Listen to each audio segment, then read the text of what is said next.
Maxey. Wow, what a play. He's got Bogdanovich thinking about a three. There it is. Yes! From beyond. Oh, and there's Boyle coming up with a steal. Curry open. It's for three. Yes!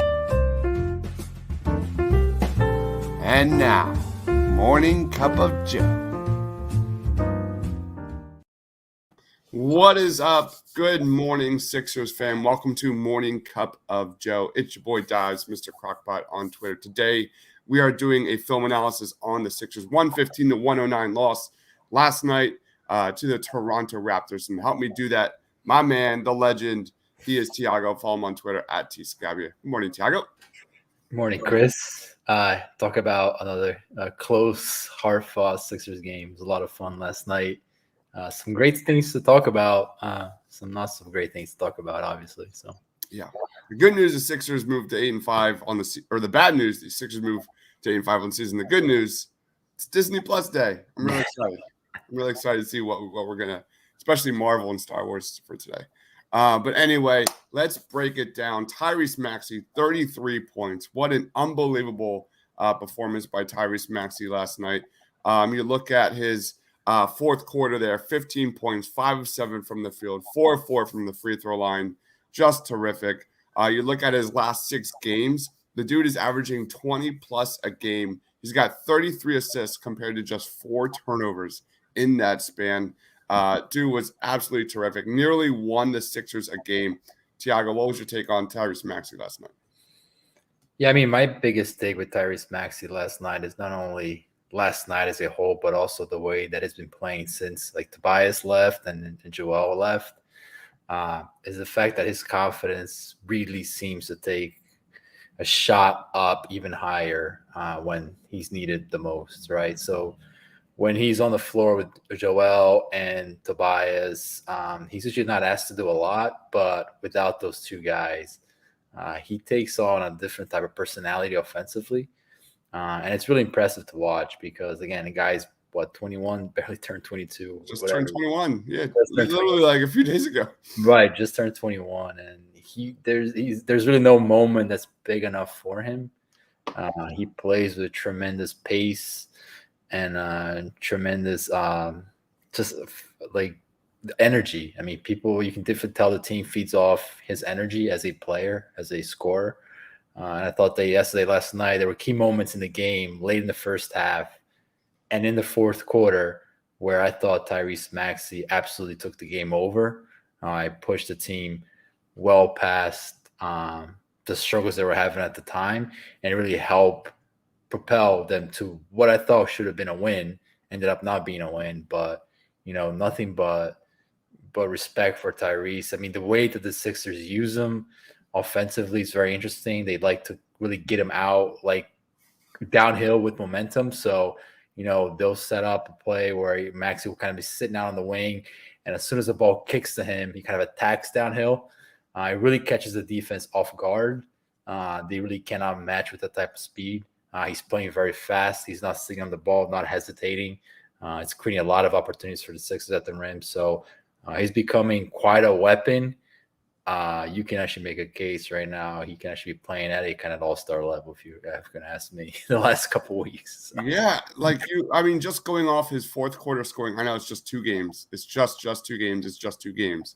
The dude is averaging 9.5 points in the fourth quarter of the last 2 games.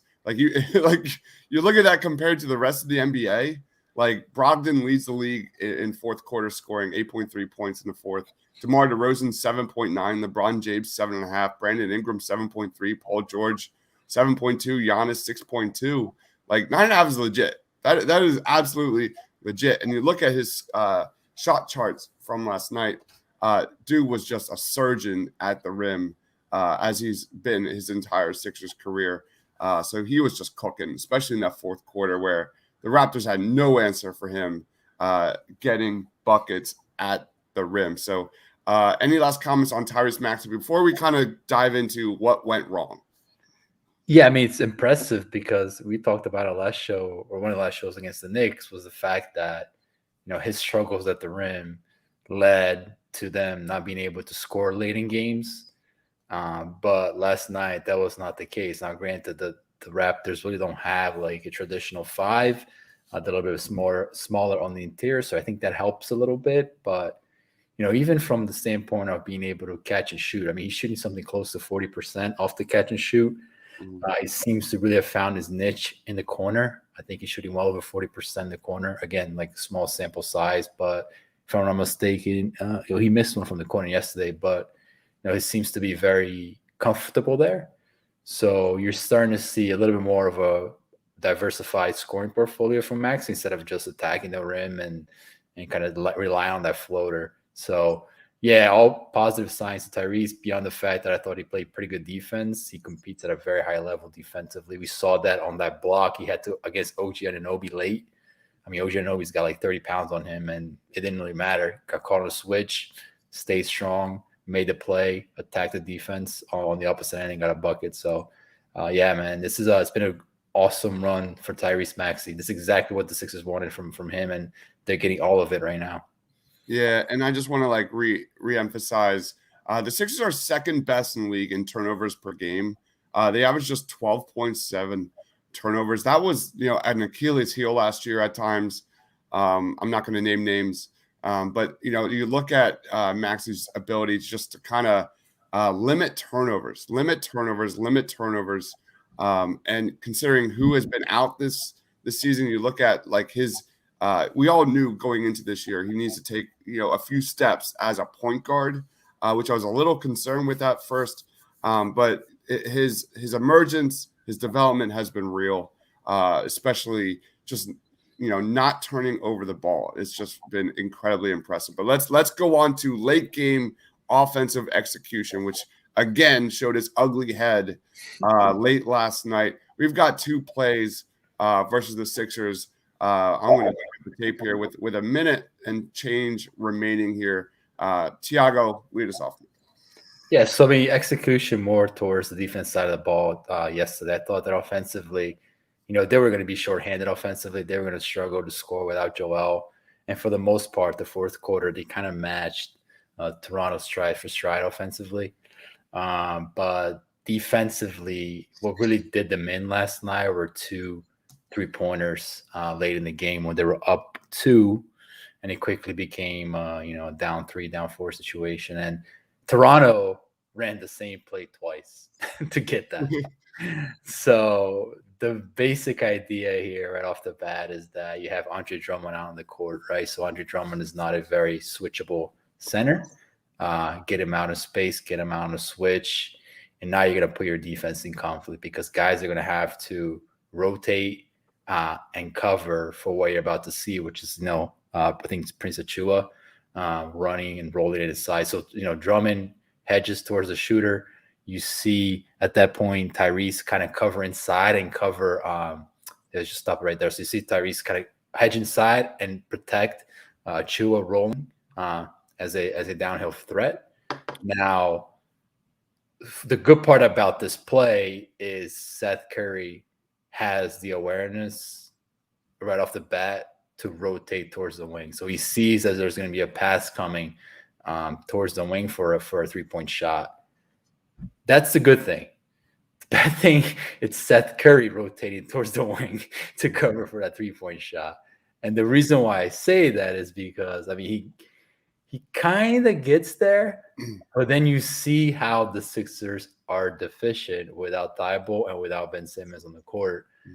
Is you just don't have the length and you don't have the explosion to contest that. If that's, say, Matisse Thibault, that shot is either being a block, and we've seen Matisse block that shot on multiple times, right? That corner 3 block where he sends the ball to the stands. This could have been a classic corner 3 block right here. But then you can see just Curry doesn't have it. It's like a half a second too late. Just half a second too late, half a second too slow, half an inch too short. And that is why, Toronto kind of got a clean look from the absolute sweetest spot on the court to get a clean look. So it starts with the personnel, right? Andre Drummond on the court, got to help inside because he doesn't have the quickness to kind of flash back inside and protect the roller. And then you have guys on the wings who don't really have the physical attributes to impact the shot. So part of it is, yes, Tatis not being out there.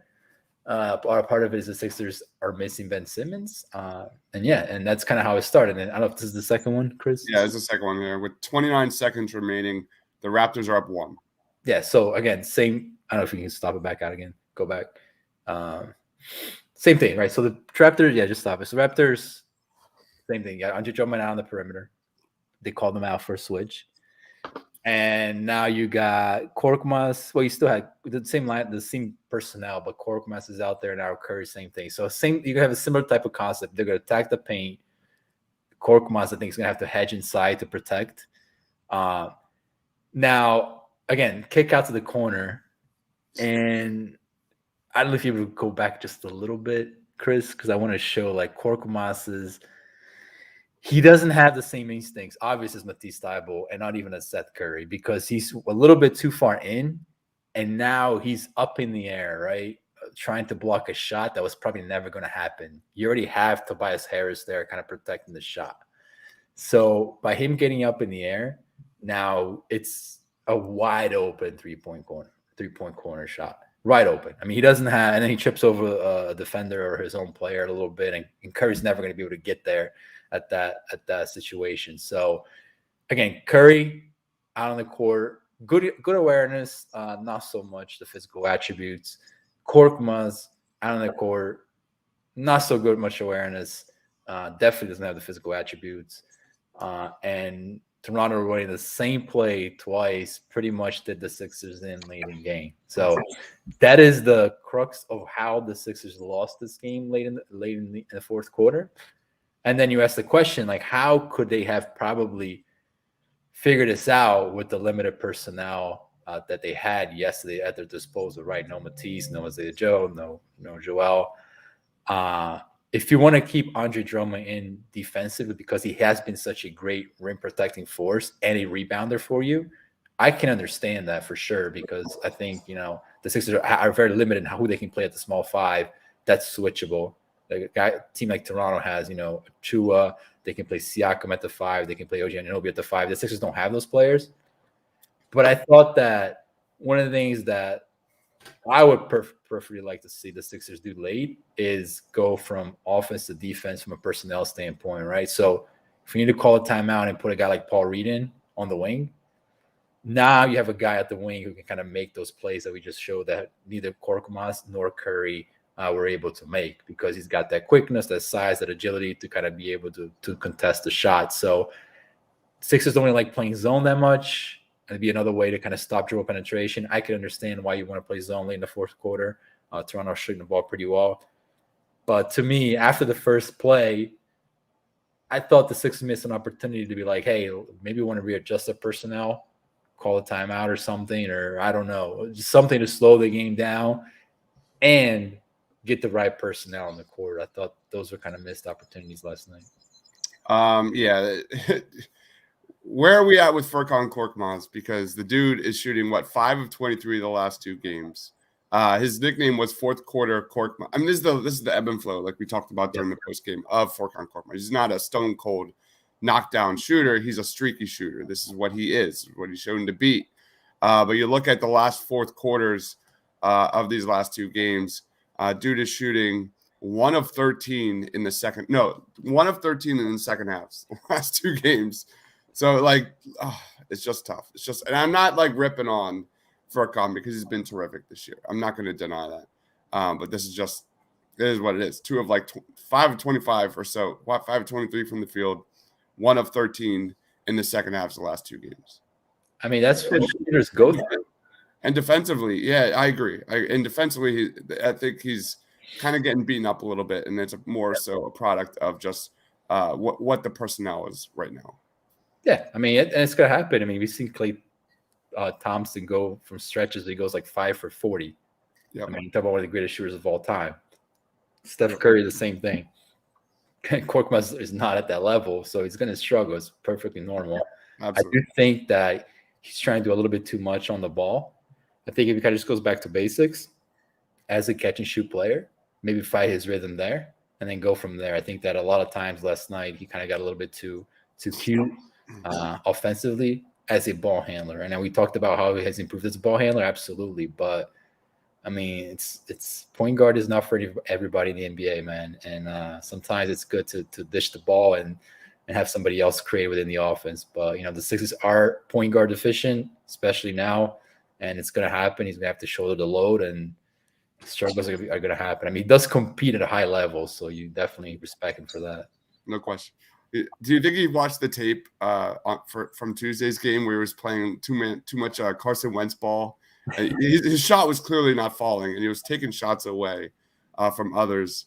But he only had one shot in the fourth quarter last night. Only one shot. Yeah. So I wonder if he saw the tape and Doc was like, "Whoa, dude, whoa, simmer down now." Dude, Milwaukee and Toronto are different animals. I mean, they have size, length. They're very well coached defensively. I saw a guy like Grayson Allen. Like, he's a very good defender. He's able to fight through screens, like stay glued to you defensively. Toronto's got all that length. You could see how much it impacted Curry from the three-point line, Korkmaz on the three-point line. So these are different animals. He's going to face some tough defense out west. The Warriors are a very good defense. So it may not be the end of Korkmaz's struggles here until things get a little bit better. We have a comment here that says Maxey is a beast. He is 100% a beast. Ready to go to my top 5? Yeah, man. All right, let's do it. Here are some honorable mentions from last night. Right here, we have Andre Drummond giving the Sixers lead with 1:44 remaining in the fourth quarter. Sixers have had some really good moments in the fourth quarter this season, but more so giving up those leads has kind of been the bigger storyline. Chris, yeah. Do you know how many points the Sixers scored in the fourth quarter? Right now?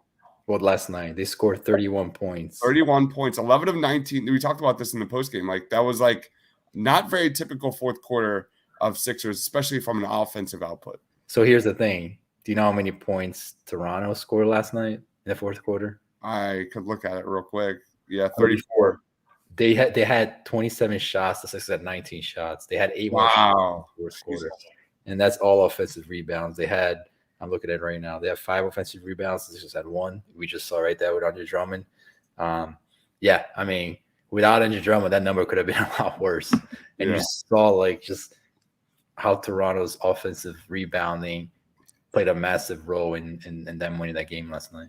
There was a play with like 2 minutes remaining where they had back-to-back offensive boards, and that led to a 3. It just was a dagger, just an absolute dagger. Mm-hmm. Let's go on. Drummond with the bucket. Drummond's been terrific. I think you're going to see another play from him later on. Oh, yeah. I know what you're talking about. Seth Curry from the logo. No, this isn't it. This isn't the shot. Oh, it is. Well, he has another one of these.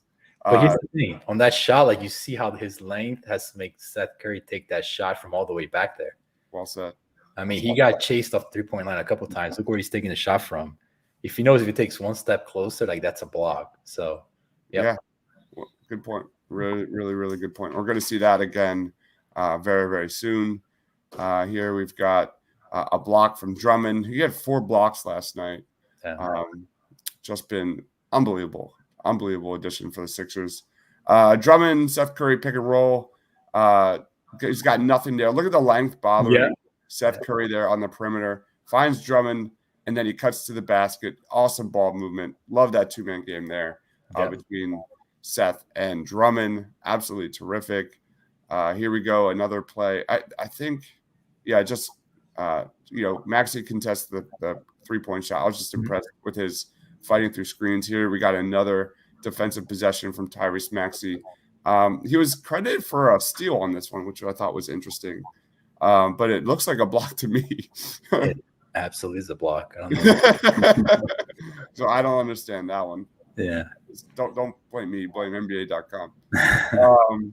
Another shot by Seth Curry, which was a huge shot because Toronto was on a major run at this point in the third quarter. Just kind of slowed down the momentum for Toronto a bit. That vaunted zone. I mean, Toronto has done that many times with the Sixers. It seems to stagnate the offense a lot, and the Sixers never really found ways to really attack Toronto zones. Now, that's not only a Sixers problem. I've seen them just absolutely take teams to shreds with that zone. Yeah. It's tough, man. It's a lot of size, and it's what makes it really hard for them to get shots off. Yeah. Another strong defensive possession from Tyrese Maxey, just playing suffocating defense on Van Fleet, forces the miss early in the first quarter, and that I love this like stretch. Great defense to a pull up jumper from Tyrese Maxey on the other end. Let's go to my number 5 here. Number 5 play is Paul Reed block.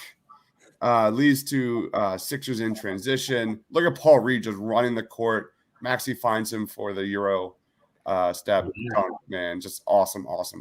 Paul Reed has had a lot of flashes the last several games. So that Euro is sweet to watch because Paul Reed, to me, when I watch him, he's a very like rigid player. He doesn't have a lot of fluidity to his game. So it's good to see him show a little bit of fluidity and wiggle. He seems to be very linear in his approach towards the rim. And that play, he was not. Like, he was very kind of, fluid and twitchy. And you see perhaps it's working more and becoming a little more fluid, but a little bit more diverse getting to the room. Yep. Number 4 play. I just made this. I have no idea what it is. I'm not awake yet. All right. Maxey hits the 3-pointer here. This is, what is this? Let me watch this real quick. Maxey hits the 3-pointer on one end, contests the shot on the other. Honestly, don't. Then a fast break bucket by Maxey. Yeah, this is that first half run that we're talking about. Yeah. I mean, that stretch of basketball, Maxey took a 1-point game up to a 10-point lead for the Sixers, and that's what you saw right there. All right. I don't remember making this. This is why you need to sleep. Shake Milton. I thought Shake Milton had a really nice stretch here in the fourth quarter. He had like 7 straight points.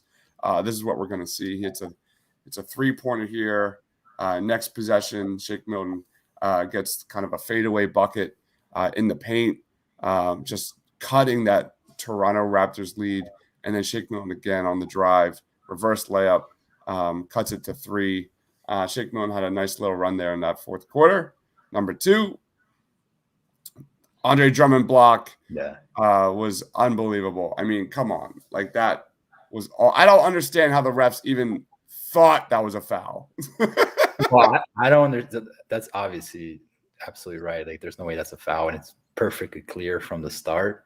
Now, what I really don't understand is the fact that the Sixers, off that block, retained possession of the ball.